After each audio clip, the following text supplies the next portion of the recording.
And with that, I am like to welcome Dan Hudson with NFFTY to say a few words. Thanks, Emily, and thanks again for the invitation to collaborate on this. We are super excited.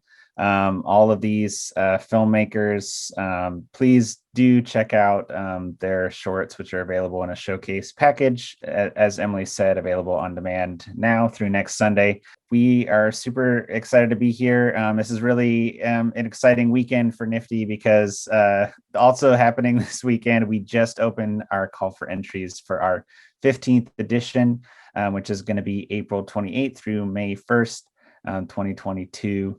And I think that you might have seen some details on that in the slideshow at the very beginning there. A little bit about us. We were founded by 3 teenagers in 2007 that were looking to create a space to celebrate the exceptional work that they saw that young filmmakers were creating that didn't necessarily have the same sort of recognition and platform and visibility as work by older filmmakers. And that's kind of really the spirit and the through line that continues to NFFTY to this day. We showcase young filmmakers from all over the world in our annual festival, and we do a variety of screenings, events, workshops, programming, etc. Like this panel today throughout the year. So do follow us on social media. We're at NFFTY, pretty easy to find. That's NFFTY. You can also go to nifty.org. These are some of the best filmmakers, award-winning filmmakers from our most recent edition, some really exciting talent that I'm really happy could all be here today and that we can hear from. And I would love to welcome our moderator, Kara, who's going to help run the discussion. I'll kick it over to you, Kara. Thanks so much again to Destiny City Film Festival for helping put on this event. Thank you. So my name's Kara. I'm a director, producer. I'm an actor, and I'm a writer here from Seattle, Washington. And I'd first like to introduce all of our fantastic filmmakers and their films. We have Limelight by Claire Gostin, The Mood in the U.S. Today by Ward Kamel, Practice by Moira Fett, What We See in the Clouds by Barb Hoffman, and Misfits by Ciani Rey Walker. And so I would love to open up the Q&A, a Q&A discussion after we're talking. But first, I'd also like to have just a general question to go around and for each of you to answer this, to tell us about yourself and your film and, what was your inspiration and why did you want to tell it? And so first, I'd like to start off with Claire, if you would like, obviously. Yeah, for sure. So I'm Claire. I directed Limelight. I didn't actually write it, so I kind of owe all the inspiration for the story to our incredible writer, Anna. So Anna's family, part of her family lives in the Republic of Congo. And so she's been back and forth quite a number of times. And she happened to be in Brazzaville, which is the capital, around 2015, 2016, which is when President Sassou was reelected for about his 35th year. So she really noticed around that time kind of a sort of simmering dissent among a lot of the young people who she was around a lot, and really just decided to write a story about what it's like from a young person's perspective to kind of be in the middle of this political chaos, but also just be trying to live your life. So from that, she birthed Limelight. And it was a really great process. It was an incredible crew, and it got us here. That's fantastic. Barb? Yeah, so the inspiration for What We See in the Clouds was fairly simple. Ever since I was a kid, I'd love to look up at the clouds and, imagine what shapes I could see within them. And I was always really fascinated of how other people perceived the clouds differently than I did. And so then COVID came along and I was trying to think of film ideas of what to make with my animation skills. And, with the limitations that COVID gave me, I thought of the idea of asking around my friends and family what they saw in different pictures of clouds. And I wanted to bring those to life through animation. And that's kind of the inspiration behind the film. It's really simple and just really fun. So, yeah. Cool. Okay, Ciani? Hi, I wrote and directed Misfits. The inspiration for that, I think, just came out of curiosity. I remember growing up every year for Black History Month, it was you learn about the peaceful side of the civil rights movement and then the violent side. And we spent most of our time on the peaceful side, MLK Jr., all of that. And then for the violent side, it was like, and then like in this paragraph like this big, it was like, and then there were the Black Panthers and they were really violent and you don't want to be like them. And then you completely gloss over the rest of it. And so I was also a history minor in college. So that research and all of that, I really love to do it. So I just wanted to look into something that is not as represented, even though it was they played a huge impact in civil rights. And so it just came out of curiosity. That's really great. Ward? Hey guys, I directed The Mood in the US Today, and yeah, I think it was just like from a very personal place, like as an Arab immigrant coming to the States for college, it was just kind of trying to highlight this aspect of immigration that's like the sort of the green card through marriage aspect of immigration that I felt was a really kind of, it was very happening all the time. That was really common. And I just kind of really wanted to explore it a bit further and was able to very happy to collaborate with the lead in the film to kind of work on the script a bit together and work on her performance. She brought so much to the movie. So I also owe her a lot. And yeah. Awesome. Well, obviously, I also encourage, discussion and questions for each other, but also I'm going to start that off a little bit. I have a question for Barb. I was wondering, is that like, because the dialogue seems so natural. Is this like, did you tell them that you were going to be including it in a short? Is that just something that you normally do every day? Do you just call up your family and friends and be like, what do you see in the clouds? Yeah, for the dialogue, I just had people leave me messages on the phone. I just sent them a bunch of pictures through email, and I said, just please tell me, like, call me, leave a message, and tell me what you see, and that's it. That's all you have to do. And so, I don't know if I specified that their voices would be on the camera. So that might be like why it sounds a little bit more natural. And of course, some of it is kind of edited for just time purposes. But, that was kind of how I got it to sound that natural, was that I just, had them call me. And it just kind of sounded like they were leaving a message just, for me. And I really enjoyed just the way that sounded. So, yeah. Cool. Ward, I have a question for you. I really liked the way that you actually did the music. I like how it abruptly stopped, and then I want to know your thought process behind it, because all of a sudden it stopped and then it kept going and it was going through the dialogue. And I thought that was a really interesting choice, and I haven't seen that very much. So I'd like to know your inspiration behind that. Yeah, I'm a big fan of classical music, like ever since I was young. All of it is all the music in the film is classical. Also, royalty-free recordings, which is kind of awesome. I kind of always try to write, I listen to a lot of music when I'm writing the script. I listen to a lot of the tracks that ended up in the final film as I was writing it. And it was a really collaborative process also with our sound mixer and sound designer towards the post end.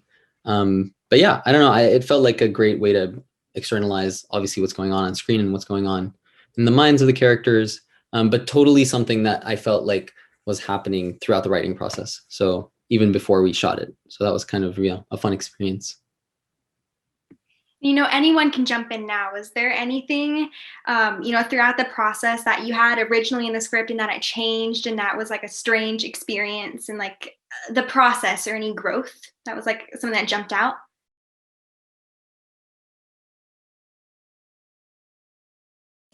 Well, I think for my film in particular, I think I learned the definition of producibility. I know in the very beginning I had riots. I had all of these things written. I was so excited to do it. We were like, we're going to rent out one of the studio lots, because they were giving it, I forget which one it was. I think it was Warner Brothers, but they do for students, they do it for free. However, the free location did not include, the picture cars and the uniform, all of the things that would have to go into it. So I think the biggest thing I learned and the biggest thing that changed was kind of the scale of it. And it actually helped a lot. It's a huge part, the civil rights movement, that's a huge part of history. It spans decades. It's something, it's kind of like, where do you even begin? But then if you realize, oh, we only have this amount, to make it, then it's like, okay, it helps a lot and narrow it down. So, what started off as like a curse turned into a blessing with, really being able to hone in on a really specific event, and it ended up taking place in one night. So yeah, I think that's the biggest thing that changed, and I'm really glad that it did. And sorry, Claire, you can go. Oh, I was just going to say, Ciani, it's interesting hearing you say that you had to like scale down, because one thing I really noticed while watching your movie is that it felt really large. Like, I think just the way you guys utilized the house and the blocking, you had so many movie masters. Like, I mean, I can't imagine like what sort of prep like you as a director like had to do in order to like make that space feel fully utilized, but like it was really well done in that sense. Thank you. Yeah. Thank you.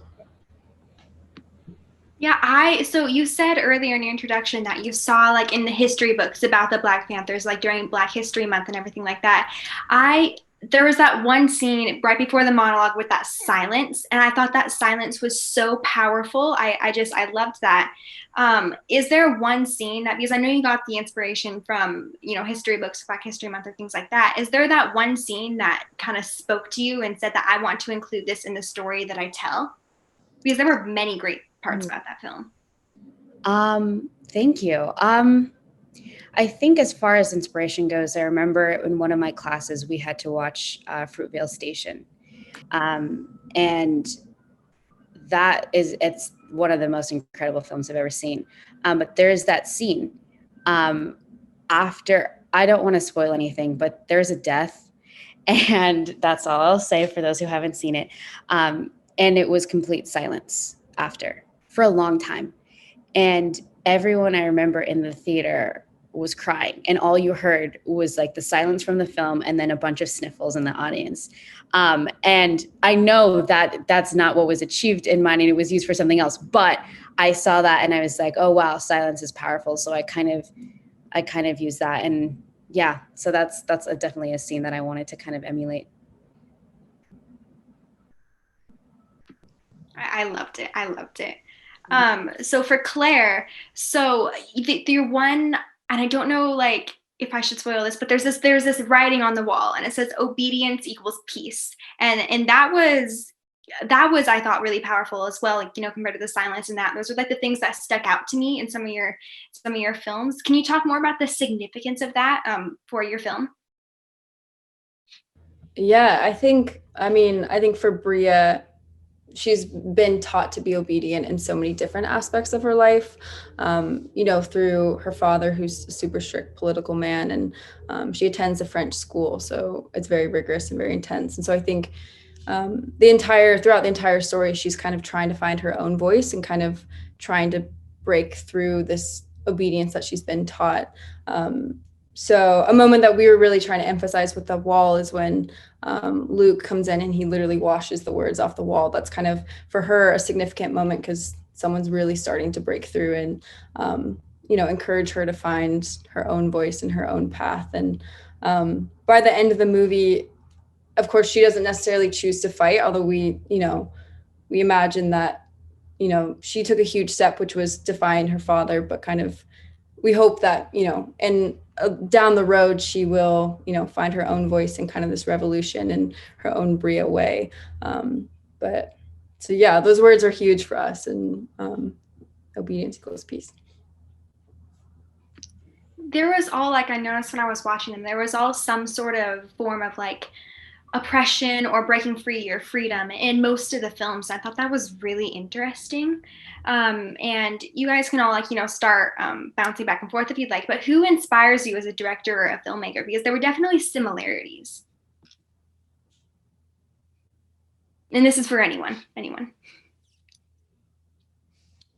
I have to say, for me personally, it's always been Greta Gerwig. Lady Bird definitely like changed my life. That was the first time I was like, wow, this is like an incredibly accurate depiction of one, what it's like to be like a teenage girl, what it's like to, you know, what that relationship with like a mother-daughter. I thought that was incredibly well done. I feel like as a female director, she's continuing to push boundaries. I love her. Anyone else?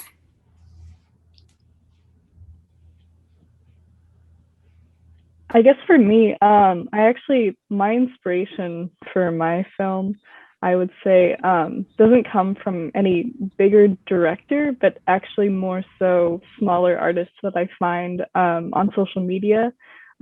Specifically, I follow a lot of the students that go to Cal Arts and their Cal Arts animation program, and I just am blown away by how talented all those students are, and just how you know, how much they can convey with such simple concepts.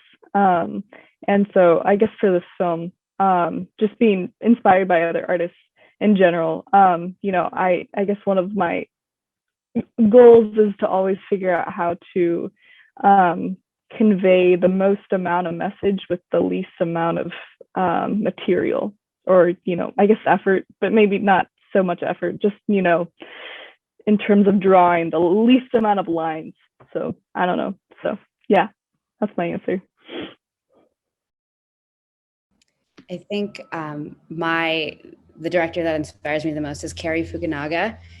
He is the writer and director of Beast of No Nation. And I think that, I don't know if you guys have seen that film, but watching that from beginning to end, I cried the entire time. And it wasn't always because it was sad. It was just a very beautiful moment. And I'm like crying, like, how the hell did they get this shot? Like, you know, it's like a whole range of emotions watching that film. And I think he inspires me the most because he's someone that he was a history major. He graduated college with a history major and really wanted to tell this very honest and very raw story.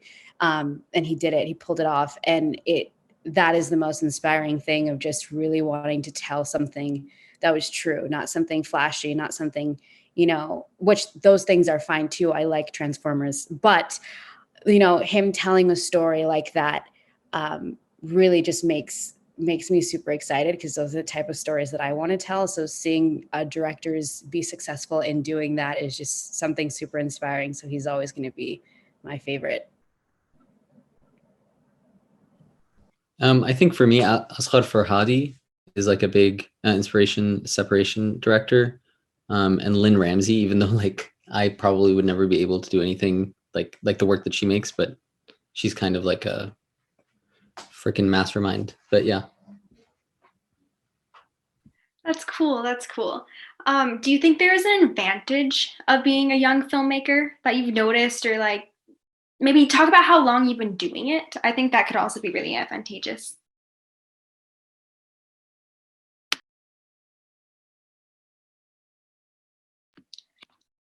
If not, that's fine too. I think, yeah, there definitely are. I mean, I feel like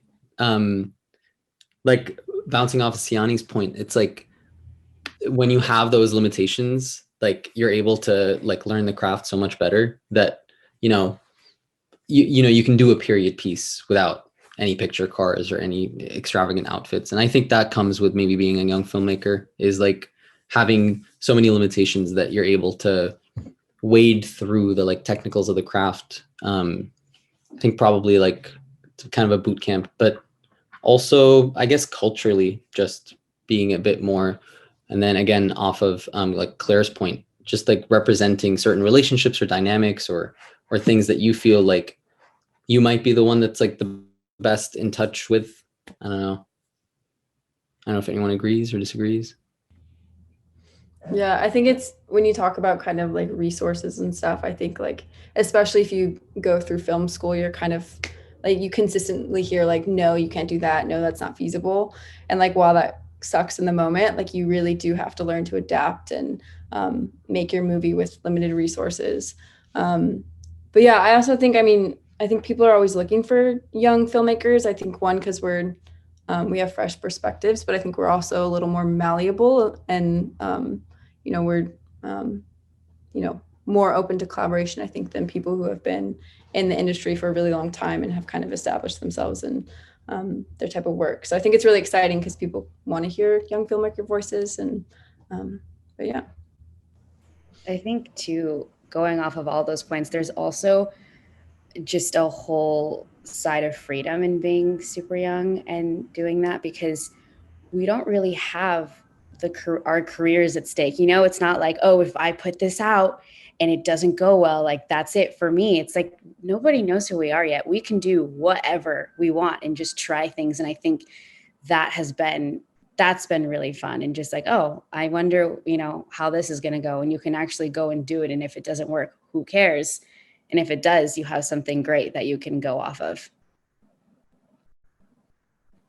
Yeah, I think kind of what like Ward and Claire, you guys are both saying about limitations. I think limitations a lot of times, like my art teacher always says this to me, that sometimes limitations make you even better, because then it forces you to, think outside of the box and be a little bit more creative. And kind of like how Ciani, how you were talking about like budget and how much goes into just production and how much you think it's going to be easy, and then all of a sudden there's so many little tiny details. Is there anything throughout the filmmaking process, the directing process, there was like a limitation that really challenged you that you think made your film better, possibly?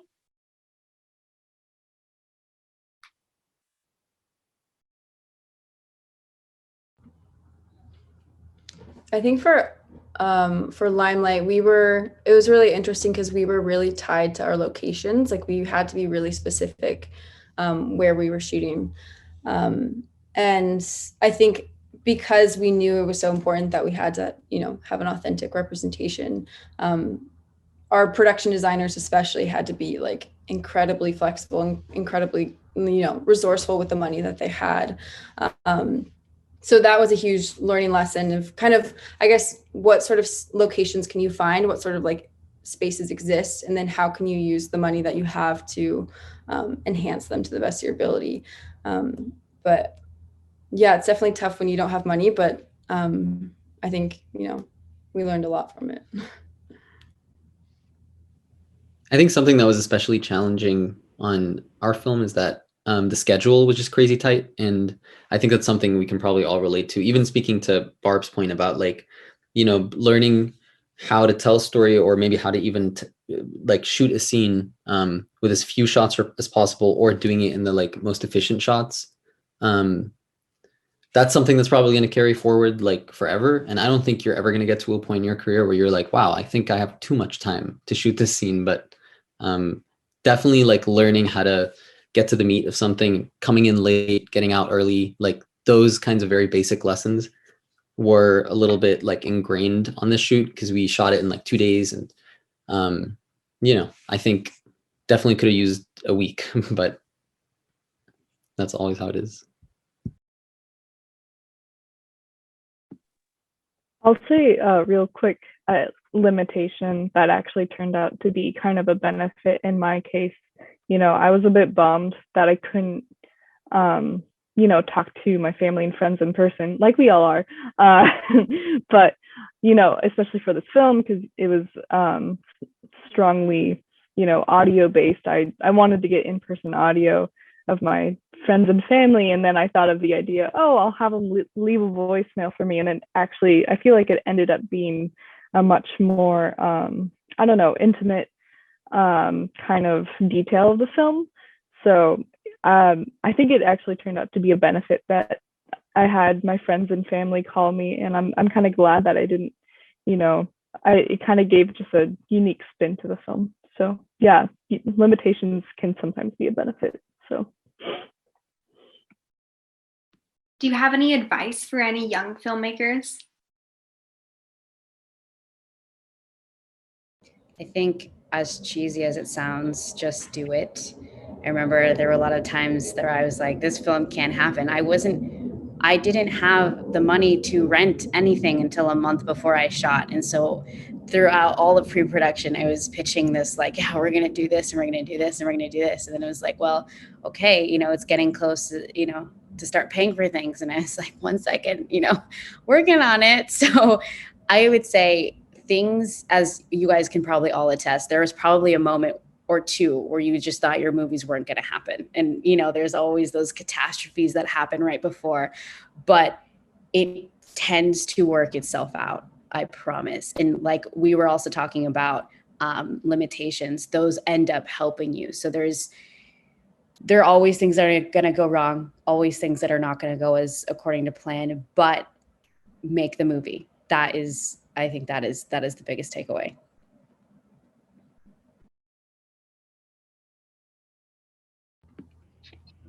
I would say too, kind of just going, I think Ward maybe mentioned this, but I think there's pros and cons when you're a young filmmaker and it feels like, oh, maybe no one's like quite watching your stuff yet. But at the same time, that's an incredible opportunity to really experiment and make bold decisions. Cause if it doesn't work, that's fine. You don't, you never really have to mention it again. So I would say, just experiment as much as you can and try to find your voice while you have the freedom to do so. And I would also say, I think it's really important to surround yourself with super supportive people because, like Ciani said, it's always going to feel like stuff's falling apart and it's just not going to happen. But if you can have people who are there to, help you take a deep breath and help you walk through things, it, changes everything. I would totally recommend that also you just hop on set in any capacity and try out different roles on set, even if you're 100% ready to be a director, and you should definitely not take away time that you think you could be directing to grip or to AC. But I really do think it's like, every single job on set is so important and you kind of want to get how every single job works.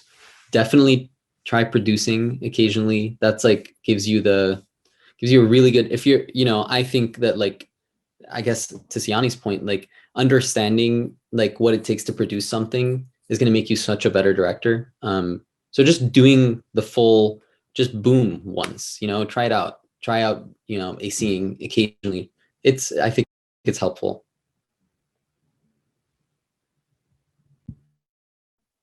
I think my piece of advice that I would have loved to give to my younger self at least is just not to get discouraged.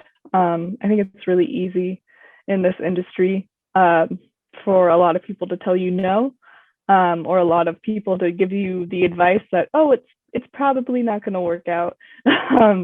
But don't let that discourage you and just keep trying and do what you think is fun, because those are usually the things that is going to, propel you in the right direction and help you find your voice and your unique spot. So yeah, that's my advice. Yeah, I want to speak about what you were talking, Claire, about experimenting. Is there anything, because I'm sure you've written or directed or filmed or anything like other films before, because that was absolutely fantastic. If that's your first film, that's crazy, but I'm sure you have before. Is there anything that you have experimented with or you've created that really taught you a lot about being a director?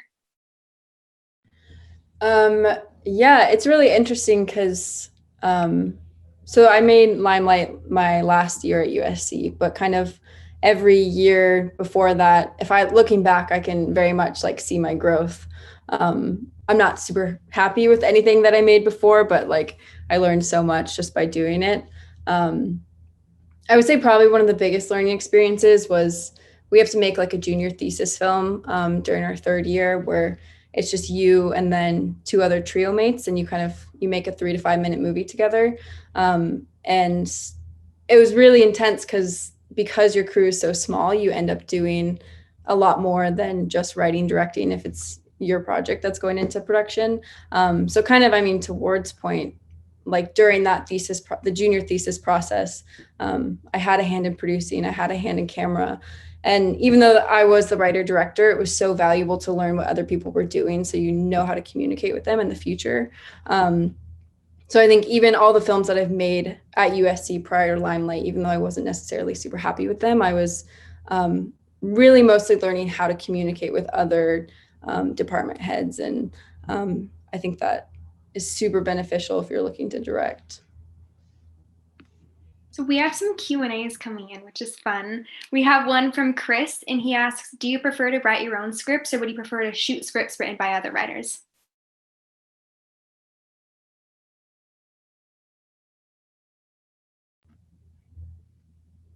I think it's a mixed bag. I think if you resonate with the script, whether or not it's yours, I think it's always a joy to direct. I do think there's something immensely more personal about writing a script yourself and then directing it, because you feel, I mean, you know the characters in and out at that point if you've written the script. So I would say I would prefer to direct stuff that I write as well. But if there's a story that just speaks to you, I think, that's also an incredible opportunity. Yeah.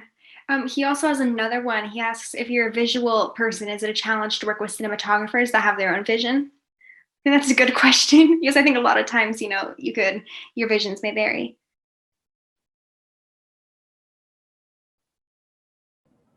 I think for that one, I think that's why pre-production is such an important part of filmmaking. So no one gets to set and it's like, oh, I thought we were going with shooting on film. I thought we were doing this and things like that. That's a drastic example, but I think for pre-production, like lookbooks are really important. So you guys can both come to the table with, okay, this is what I had in mind for these scenes. This is what I had in mind for the mood of the whole film, tonally, just like tonal conversations and things like that from the very beginning. That helps a lot with, getting on the same page. And so it's not you as the director saying, this is how I want it to look, please go do that.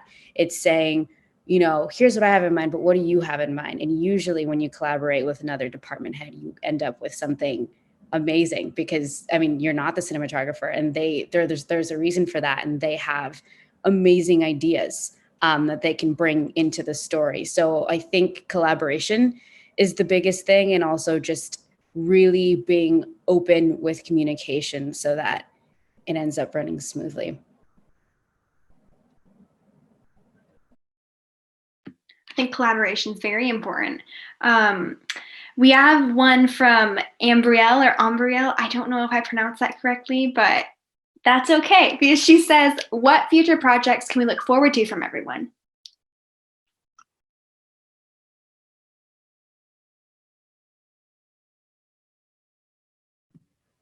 So I can go ahead. This was my junior thesis. So my senior thesis was unfortunately delayed because of COVID and everything. So I'm hoping to be shooting that at some point in the next year or two, when shooting is a bit more accessible. But yeah, hopefully that'll happen eventually. I'm jumping into fashion filmmaking, which is just a whole new frontier for me. It's something I've always been super fascinated with. So I'm finally going to actually do it to see if I'm any good at it and if it's something that I want to pursue. I don't even know if that's interesting to anyone, but I think fashion films are really dope. So that's something that, catch me on that frontier.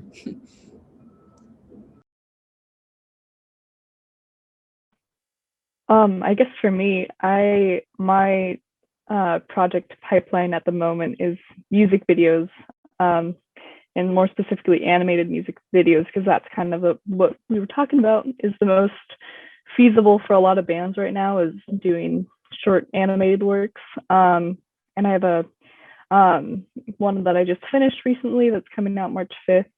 So yeah, that's kind of, shorter projects are what in the pipeline for me right now.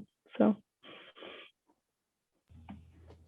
yeah, I would say right now, of course stuff is a little delayed because of COVID, but I'm hoping to shoot, I want to shoot something back up in Washington. I'm currently in LA, but Washington's my home state. So right now I'm hoping to shoot, I have a very personal short about myself and my sister that we're hoping to shoot up in Washington around end of May, early June, COVID depending. But then in the meantime, just writing a bunch. I guess that's kind of one thing that COVID has given us is time. So working on some pilots and stuff. And Barb, you said yours is coming out on March 5th. Is there anywhere that anyone can watch that? Yeah, it's going to be posted it's a band called High Crime that's based in Seattle. So you can watch that on their channel, their YouTube channel on March 5th. It's HICRIME. So yeah. Congrats. Thank you. I know it's hard to find projects to do these days, I bet, for everyone, but yeah, it's really fun when you get those short ones. They're really fun to do. So we have another question from Ambrielle. She also asks, in the filmmaking process, what makes a fruitful collaboration? Because like what you were saying, Ciani, about collaborating and how important that is. She also says whether it be with actors, cinematographers, or writers.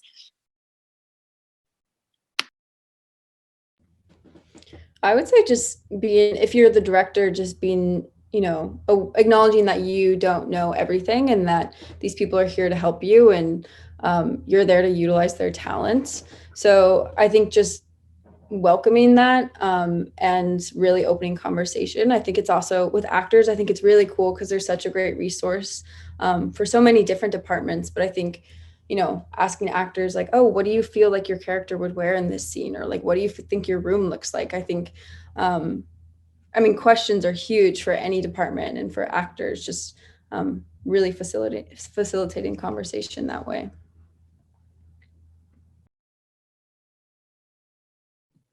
I think for me also, especially on this film, something that I'd love to do more of, something that I learned was that you have to budget for experimentation. And it's not even something that you have to budget for, financially. You need to, if you're trying to shoot a 12-page script, if you want to experiment, you need to aim to shoot or budget to shoot like a 14-page script, because that collaboration isn't going to happen in the spare time that you have magically.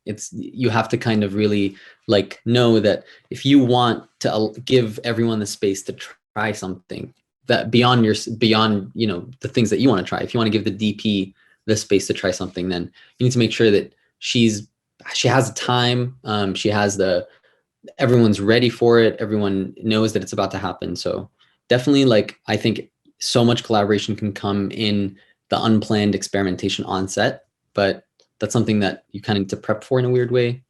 So yeah. Yeah, and I think keeping an open mind is kind of a big thing, especially for those who are writing their own scripts. Like for me, I wrote Misfits and also directed it. So there had to be an extra layer of open-mindedness, because, that could be like, oh, well, this is my baby. Like, this is what I see for it. But then, you go and you talk to an actor and she's like, oh, I totally saw it, and I'm forgetting what it was specifically, but it changed it completely from what I thought. And it was brilliant. And it was like, you have to realize that the reason why you have collaborators and the reason why you're not acting and you're not, the production designer, is because there are just there's so many avenues that can bring your story to life. So being able to explore it and being open to exploring them, that to me, that's where the magic is just getting ideas from other people that are like, oh, I never thought of that. And it's amazing. yeah, I also want to just kind of top off what everyone else has been saying. I think I also do directing work, even though it's been more animation work at the moment. For me, filmmaking always seems to require a certain amount of ego death, where you have to kind of realize, like, you have to kind of self-address and realize what some, I don't know, inner feelings are with yourself in making your films, which can be really difficult sometimes. And one of the great ways that I personally experiment with trying to collaborate is, of course, try not to, like Ciani said, like, think of the film as your baby, but instead of kind of the separate entity that everyone's kind of working towards to create into this unique thing that's, it's not just you directing, which is good to have a direction, but that's kind of what it is. It's a direction, but it doesn't necessarily have to go there. So for me personally, thinking of the film as a separate entity in itself, as opposed to being attached to you, can really help with creating that fruitful collaboration where you get everyone's really good ideas to kind of intermingle and then create something completely unique to what you originally thought, which can be really satisfying and, you know, fruitful work. So yeah. Sorry.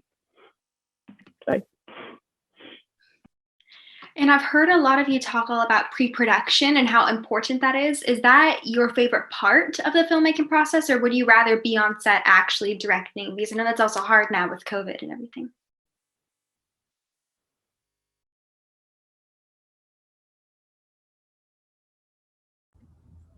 I mean, I think I personally always prefer kind of the excitement of production, but I think pre-production can be really rewarding if you have the right people on your team, because then it's just like a melting pot of ideas, and that really gets you excited for production. But yeah, I think when you have, especially if you have like a DP and a production designer who are, you know, very interested in having conversation and really bringing the story together, I think pre-production can be super rewarding.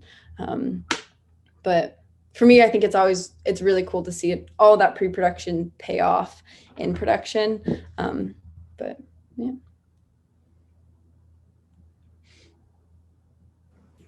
I think that production is super rewarding, and all the things that Claire is saying, to watch everything unfold in front of your eyes is amazing.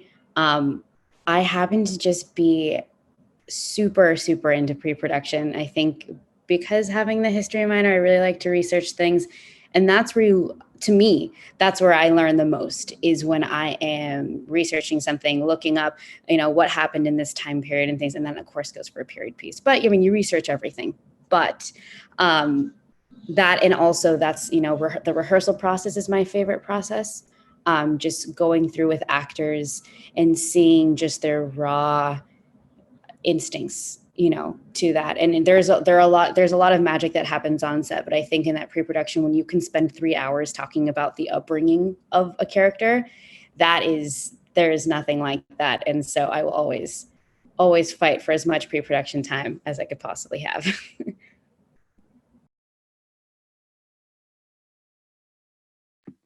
So we have another question. It's from Maya. She asks, who is everyone's biggest inspiration? I know we've already talked about favorite directors, but her second question is also, who has also had the biggest influence on your work?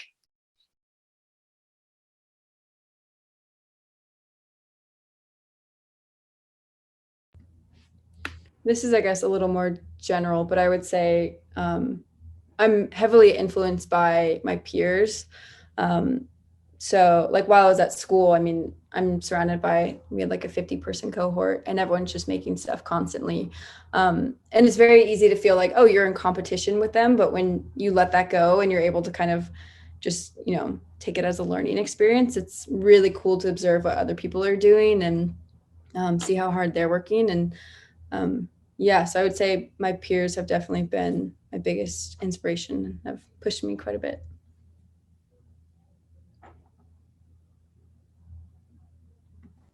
I think kind of what Claire is saying, my professor was my biggest, he's the one that influenced my script the most, I think, because he was the one that, you know, because your peers can always give you criticism, but your professor can really put the foot down and really say, like, you are not done. Like, I remember I thought I was done with my script and I was so excited, and I like brought it to class and I was like, oh, this is so great. We can really start pre-production because the script is locked. And he was like, you are not even close. Like, this is not at all where it can go. And in the moment, of course, I'm crushed. And like, I thought, you know, this is the best I can do. But then he pushed me that extra mile, and I'll never, because if it weren't for him, I would have shot a very unfinished version thinking that was it. So yeah, my professor definitely, you know, and I always think someone that can push you in that way, to be your very, very, very best, is someone that's completely invaluable.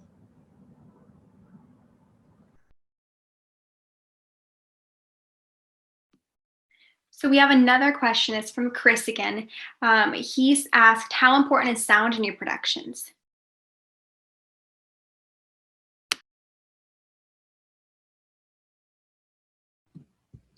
I feel like I think it's like probably one of my, maybe too much so. I think I put too much attention to the sound, especially the music. I think this project has taught me that like I can sometimes focus a bit too much on it, but I think in general it is, it's an audiovisual experience, and I think it's just such a useful tool for telling your story. I think in all of you guys' films, there were moments where like Ciani's silence and just for cuts and bridges, and it's just extremely valuable tool. And I think if all that is happening in a film is just laying down the diegetic sound, then you're missing out on like half of what's going on. So definitely super important.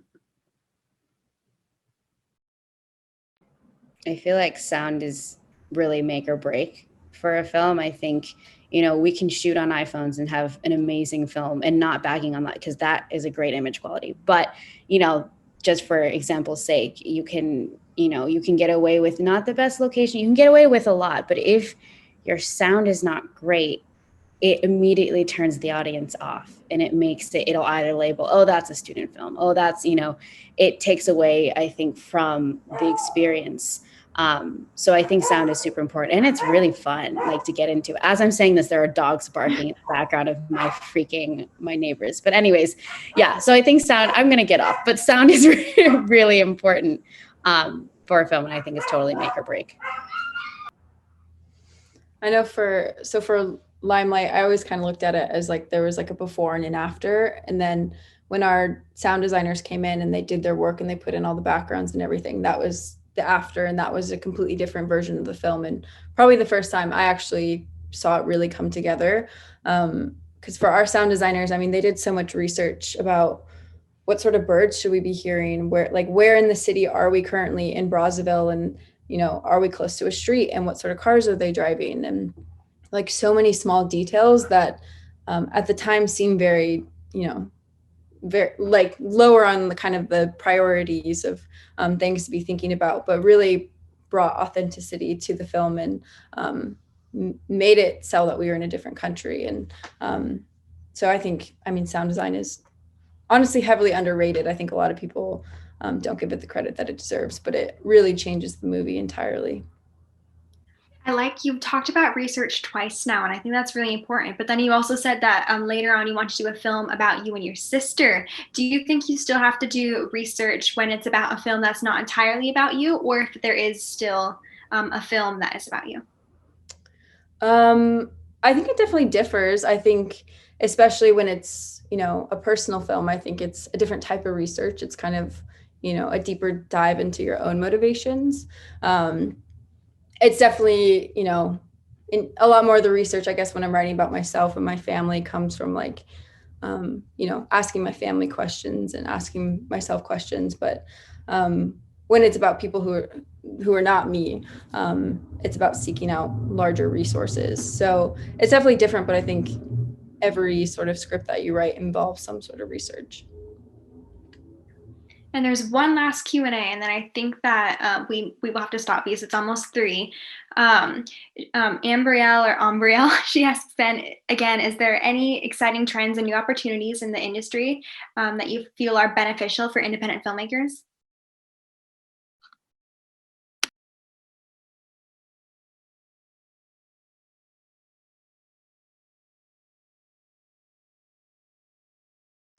If not, I can also speak on that, because I know that like NFFTY, kind of like the films that you guys created, your young filmmakers, there are many other like film festivals and opportunities that other young filmmakers that you can also submit scripts and they give you money to create your films, and just always like kind of like how Claire was speaking about, always do research too. You can find things. I think too, it's tough because it feels like there's just a lot more media out there now, but at the same time, there are just a lot more resources. I think like when you're looking to distribute your film, there are a lot more platforms that are looking for young filmmakers and independent filmmakers. So, there's just a lot more of everything out there. And I think, but when you're able to kind of find the right resources for yourself, it's really helpful.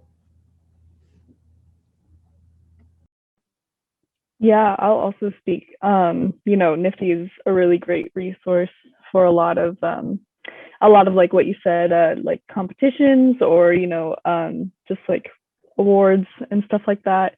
Yeah, there's just like a lot of great stuff out there for young filmmakers. It's always a lot easier to ask for help when you're young and unexperienced as a filmmaker.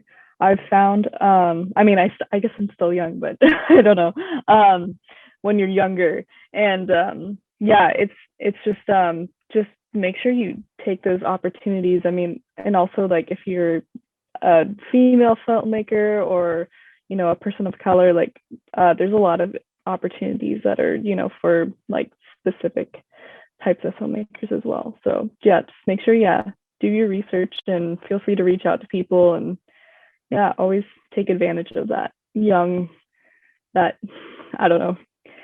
you're young and that you need help. So yeah. Yeah, and I think too that there are a lot of, like everyone's saying, there's a lot of resources and things that are now at our fingertips that didn't used to be. Like, for example, you don't need to go to film school anymore to learn film. There's masterclass, there's, YouTube videos, there's interviews, there's so much you can watch. And now technology is catching up too, where you don't have to have a fancy cinema camera to shoot something. There's always, really good, but also luckily very cheap ways to make things. And I think that's very beneficial, because as directors, in order to get jobs, people have to see what we've directed. And it's not as hard anymore, to get that project. You don't have to spend your life savings on a film anymore. If you don't want to, you can, there are totally ways around it now, which I think is great. Yay. So that was a really productive and enlightening panel. I'd like to welcome Emily back on now that it's closer to 3. Hi, yes, I agree. That was a wonderful conversation. I really want to thank our panelists for participating, spending some time with us to talk about their work, and Kara for moderating, and also NFFTY and Dan for helping create this event.